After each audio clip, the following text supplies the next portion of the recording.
부동산 교육은 랜드프로. 안녕하세요. 랜드프로 아나운서 연호진입니다. 지난 시간에 세상에서 가장 쉬운 땅 사는 방법에 대해서 알아봤는데요. 오늘은 가장 또 어려운 땅 파는 방법과 유의할 점이 어떤 부분들이 있는지에 대해서 알아보는 시간 준비했습니다. 세상을 바꾸는 토지투자 고상철 대표님 모시겠습니다. 자, 안녕하세요. 세상을 바꾸는 토지투자 고상철입니다. 자, 지난 시간에 우리 했던 거는 세상에서 제일 어려운 게 뭐냐? 쉬운 게 뭐냐 할 때 세상에서 제일 쉬운 건 땅 사는 건데, 땅은 이제 솔직히 내가 맘만 있으면, 돈만 있으면 살 수 있어요. 방법을 몰라서 못 샀던 건데, 이제 문제는 대파는 겁니다. 세상에서 제일 어려운 게 땅 파는 거예요. 그러니까 그 부분에 대해서 이번 시간에 한번 알아보도록 하겠습니다. 교수님, 그렇다면 그 유의할 점부터 한번 좀 짚어보고 가보도록 할게요. 네, 땅을 살 때도 그렇지만 팔 때도 마찬가지고, 제가 지난 시간에도 말씀을 드렸지만 어떤 목적이나 용도에 맞게 또 구입을 해야 돼서 토지 투자가 일반적인 어떤 부동산 투자보다 조금 더 어려운 게 아닌가 싶다고 말씀을 드렸는데, 유의할 점 어떤 것들이 있을까요? 일단은 제일 많이 물어보는 것 중에서 땅을 살 때 목적이 뭐예요? 라고 그러면 거의 대부분이 전원주택을 지어보고 싶다. 창고 공장부지를 짓고 싶다 이거지.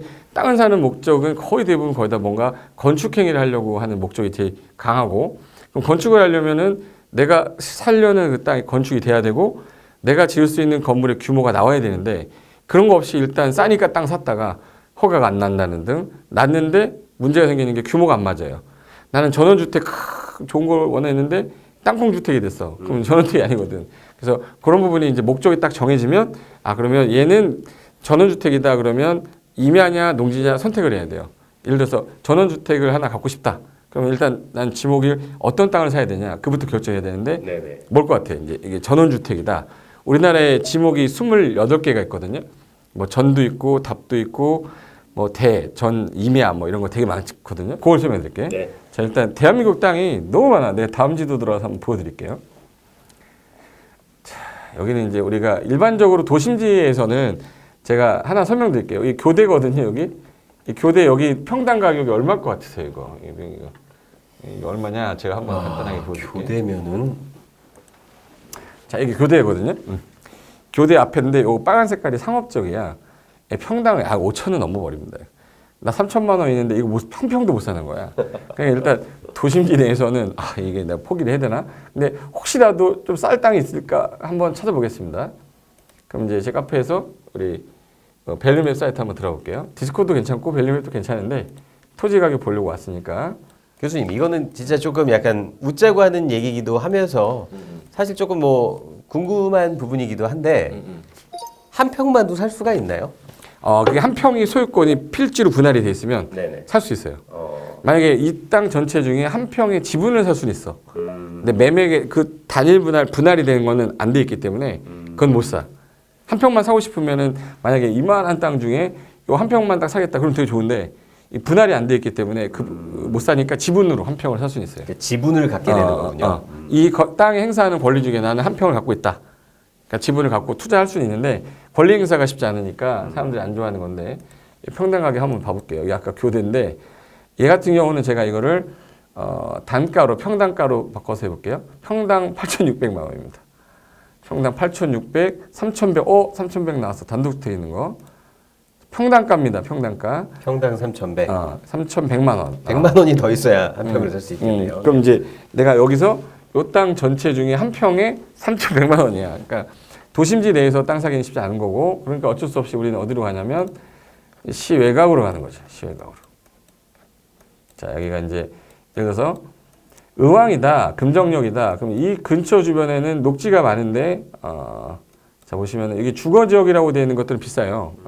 근데 여기 보시면 자연 녹지인데, 자 이렇게 해서 이제 딱 보니까 뭔가가 지금 현재 임이라고 써 있고 어떤 거는 전 써 있고 하죠. 이게 지목이에요. 그러니까 현재 쓰이고 있는 상태가 얘는 임야로 쓰이고 산으로 쓰이고 밭농사고 단농사예요. 근데 지금 일단 재밌는 거 하나 알려드릴게요. 여기 세 가지 이 땅이 지금 현재 이게 이쁘게 분할이 되어 있는 거는요. 이 땅 소유자가 이거를 필지를 분할해 가지고 이걸 이제 임야니까 우리 보통 전원주택 부지는 이 전답보다는 임야가 더 많아요. 전원주택에 지려는 사람은 경사지가 좀 있는 지역에다가 건물을 지어서 하늘을 좀 어딘가를 보면서 살아야 되잖아. 근데 이거를 예를 볼 때 이렇게 해서 분할을 해가지고 아마 도로를 연결해서 이렇게 해가지고 도로 진입하게 해가지고 진입로를 내고 진로 내서 이 부분을 이제 분할해서 파는 걸 거예요. 이 땅이 그러면 어떤 땅인지 궁금하니까 이 땅에 대한 규제를 알아야 되니까 만약에 이 주소를 내가 알고 싶다 그러면 이 카카오맵에서는 오른쪽 마우스를 누르면 이 여기 주소 보기라고 나와요. 그럼 여기 주소가 이제 당정 군포 당정동 704-5번지 땅인데 이거에 대해서 내가 궁금하다. 그러면 이제 제 사이트 가시면은 여기 디스코라는 데는 토지 가격도 보면서 건축물 대장을 볼 수 있고요. 일사편리는 건축물 대장도 보고 토지 용계 확인서도 볼 수 있는데 간략하게 한번 밸류맵에 쓰니까 디스코도 한번 써줘야죠. 아까 그 땅인데 여기에 자 여기 땅이 지금 현재 뭘로 되어 있냐면 보여드릴게요. 개발 제한 구역이면서 토지 임야로 되어 있어요. 개발 제한 구역이면서 임야고 소유권 이전은 2016년에 매입을 한 것 같아요. 그러니까 개발 제한 구역이고 지목은 뭘로 되어 있냐면 자 제가 한번 확인해 볼게요. 토지 자연녹지의 개발 제한 구역입니다. 그럼 요게 주변에 거래된 게 최근에 거래된 건 없었고 요 건너편에 있는 요 땅은 평당가로 한번 보겠습니다. 단가로 보면 156만 원. 156만 원 옛날에는 한 137만 원대 거래되다가 156만 원에 거래했으니까 지금은 한 160만 원 선 이상은 되겠죠. 그럼 요게 평당 지금 현재 160만 원이라고 치면 이 땅의 면적이 지금 현재 얼마냐면 170평 정도 되는 거예요. 170평에다가 200만 원 만약에 200만 원 정도 됐다 그러면 3억 정도 되는 거죠. 170평이니까. 그럼 저걸 내가 샀을 때 여기다가 건물을 질 수 있냐? 근데 지금 현재는 도로가 안 나 있거든요. 이 도로가 안 나 있기 때문에 건축허가 안 나는 거예요. 현재 상태는. 그러면 이제 저 땅만 그냥 나왔을 때는 절대 매입하시면 안 되는 거예요. 건축하려는 사람 입장에서는 도로가 안 붙어 있으면 허가가 안 나기 때문에 진입로가 없기 때문에 또 그런 네. 거 아닌가요? 그 진입로 도로가 없어서 허가 안 나. 얘는 날 수 있어요. 붙어 있기 때문에. 그게 지금 현재 도면으로 봤을 때 자, 생긴 거를 한번 로드뷰로 한번 봐볼게요. 그럼 교수님 여기서 질문을 드리고 싶은 게 만약에 이 소유주가 이 땅을 갖다가 이렇게 나눠서 판매를 할 거라면 이 땅에 어떤 활용성이 있게끔 어느 정도 개발을 해주는 것도 필요하지 않을까요? 예를 들어서 진입로를 어느 정도 내준다든지. 그치. 네네네. 그거를 이제 내가 볼 때는 지금은 안 한 상태인데 이게 이제 좀 있으면 이렇게 좀 분할도 나와서 이렇게 아마 도로가 생길 거예요. 그럼 이제 그렇게 해가지고 팔 건데 지금 상태에서 만약에 나왔다 그러면 지금은 사면 안 되고 계약서를 쓸 때 이 만약에 아마 내가 볼 때 개발업자 같아요. 이 사람이 이거 분할해서 팔 때 도로를 내줄 것을 전제로 특이하게 써 있을 거예요. 만약에 도로 진입로를 만약에 만들어서 연결을 하지 못하면 이 계약은 무효로 한다 그러면 나중에 그 계약 관계에 있어서 무효로 해서 다시 돈을 받아올 수 있으니까 계약 관계가 되게 중요한 거거든요. 그런 부분을 좀 유의를 많이 하셔야 될 것 그렇죠. 같습니다. 네. 안 그랬다가 나중에 도로 안 내놓고 날라버리면 네네. 이 사람은 건축이 가능한데 안 돼.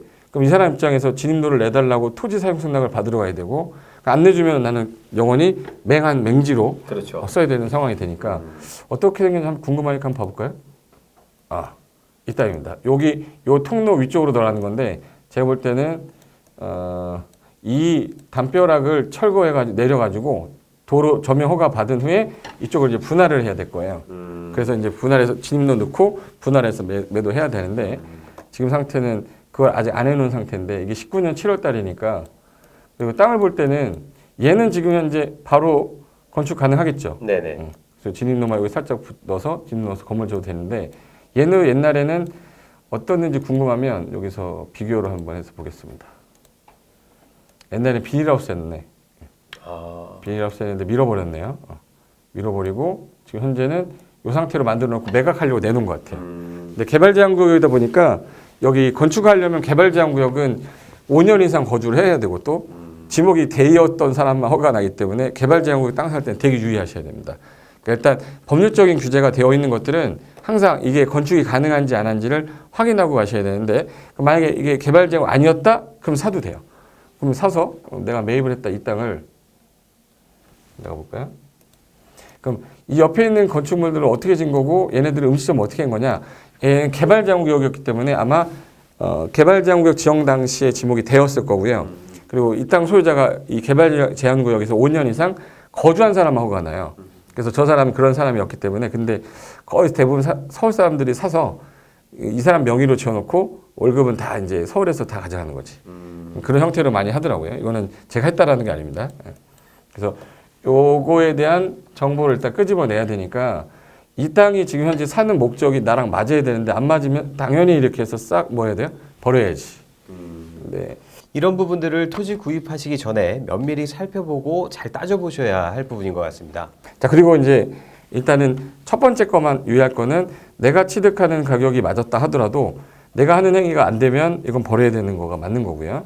그리고 제가 지난 시간에 이제 탱크 옥션에서 매물 나온 거 제가 간단하게 토지만 한번 골라봤는데 3천만 원 이하대 거 물건들 중에서 자, 요 대지라고 나온 게 공주에 있는 6호읍의 추계리에 있는 593-6인데 이게 1,358만 원의 신권으로 나왔어요. 10월 14일자로. 그럼 이 물건이 나랑 맞냐, 건축이 가능한지 안 한지를 한번 확인해야 되잖아요. 네네. 그럼 이 번지 주소를 가지고 제가 한번 볼게요. 요 땅입니다. 여기가 공주, 충남 공주 가는 길에 있는 요 땅인데 요게 매물로 나온 거예요.